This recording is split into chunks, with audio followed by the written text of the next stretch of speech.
All right, turn your Bibles, if you would, please, to Mark chapter 16. Where do we go from here? That's the title of this message this morning. Where do we go from here? Christ was crucified. He was hung on the cross. His spirit, his glory, his majesty, his godness died in the Garden of Gethsemane, but his human body died on the cross.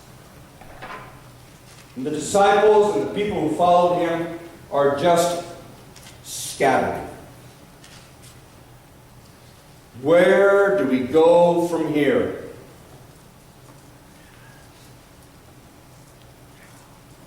Mark chapter 16. Let's pick it up and we'll spend some time talking about them and about us. Verse 1. And when the Sabbath was past, Mary Magdalene and Mary, the mother of James and Salome, had bought sweet spices that they might come and anoint him.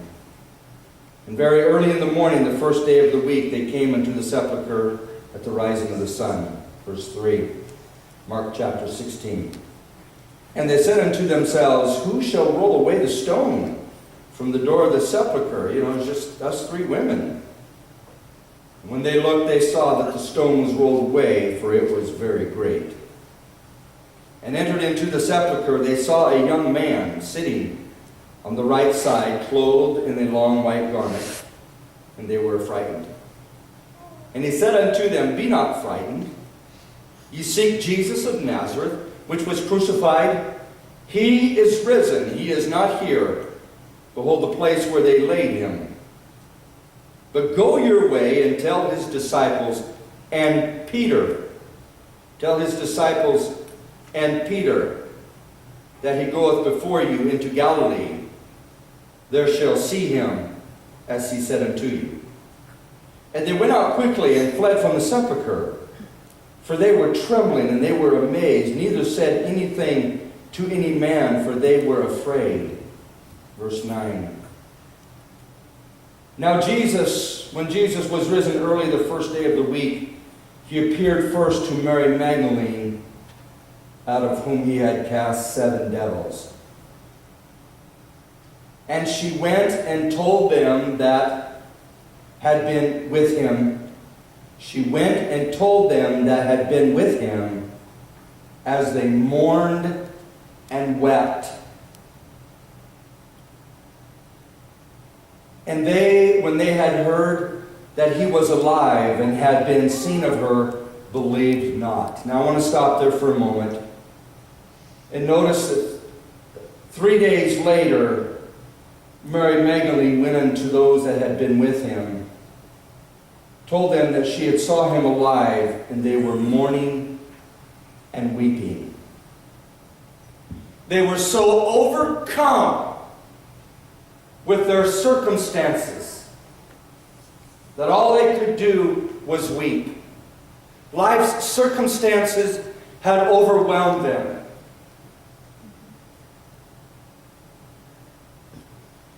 And because they were so overwhelmed, now listen to this. Because they had become so overwhelmed with this circumstance, they lost the will to believe. They had lost their will to believe. Christian people, when we become so overcome, and our lives are ingrained within these circumstances, it's so easy to lose the will to have faith, to lose the will to even believe, as these people did.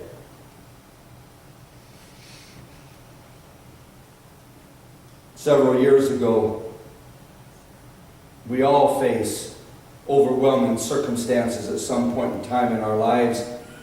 Possibly life-changing circumstances. One moment we're one thing, and the very next moment we're something else. Several years ago, my oldest brother was driving down the road after work one day.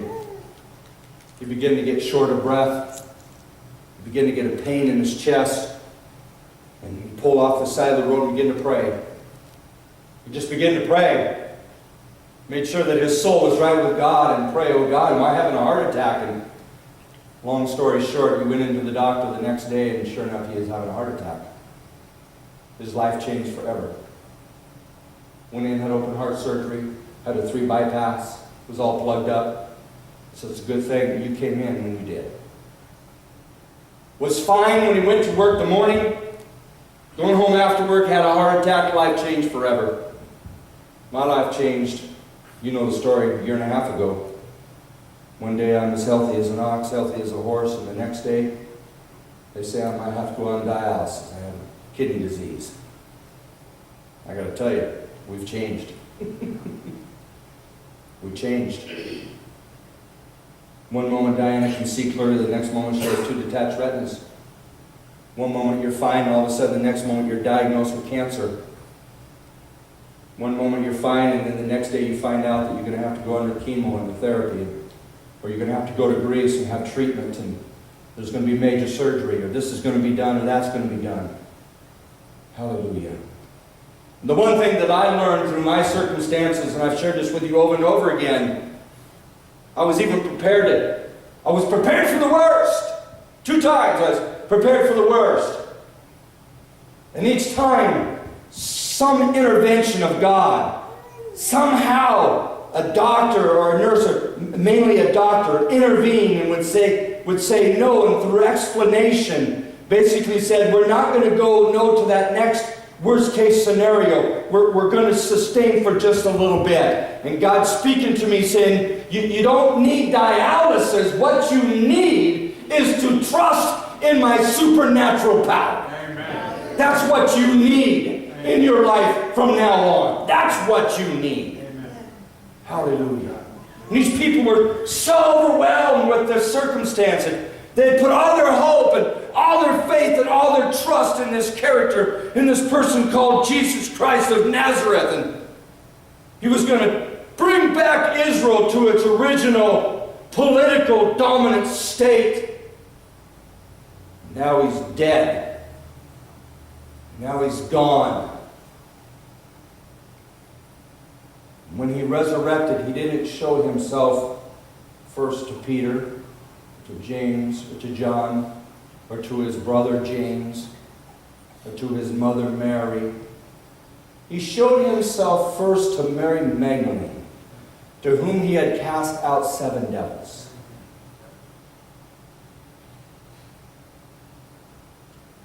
I think there's a reason for that, and I'm going to get to that here now in just a moment. Listen closely now to what I'm about to say.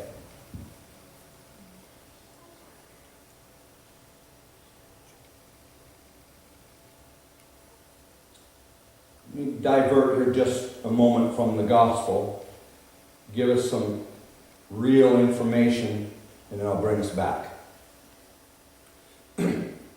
According to the latest statistics, research,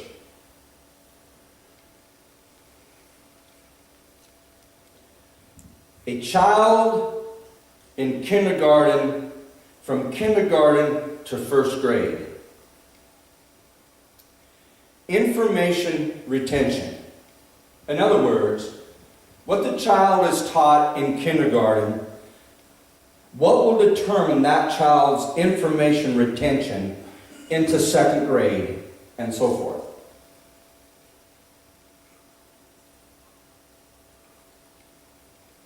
And the research bears this out. A child's retention of information is nearly completely, 100%, statistically, nearly 100% determined on the parents' involvement and support of the child's education. To the point where that the teacher has virtually no relevance. So all that we pay the teacher and all the hard work of the teacher is virtually worthless. Statistically, educationally, statistically, has no value. The value is solely placed upon the supporting parent and the engaged parent of that child. So much so that if the child changes teachers, that has no effect. Statistically, it has no effect. And I find that remarkable. Virtually, I'm getting paid to waste my time. You always have the exception, of course, but statistically, there is a significance with statistics. And if the parent is not involved, if the parent does not give support, statistically, the teacher means nothing. Has no relevance to the child's education retention. Now, listen to what I'm about to say. I now want to talk to us for a moment about affection. Because the parent that is supportive and involved in the child's education, to the point where the child has information retention and what I call mobility or mobilization. Mobilization means the child has retention of that information and now can apply it to problems that present them in the education field. Does that make sense? So they now have mobilization of that information. For that to take place, there is an exchange of affection between the parent and the child. There is affection built within that relationship. Yeah. Affection. Listen now to what I'm about to say. Affection is the DNA chromosome that is responsible for the transportation and retention of information. If affection is missing, the retention and mobilization of information will be nearly nothing. If affection is missing, the retention and mobilization or the profit of information will be nearly nothing. Now let's go back to the scripture.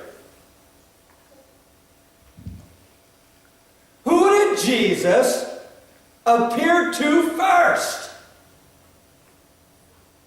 If we were to examine all of the scriptures,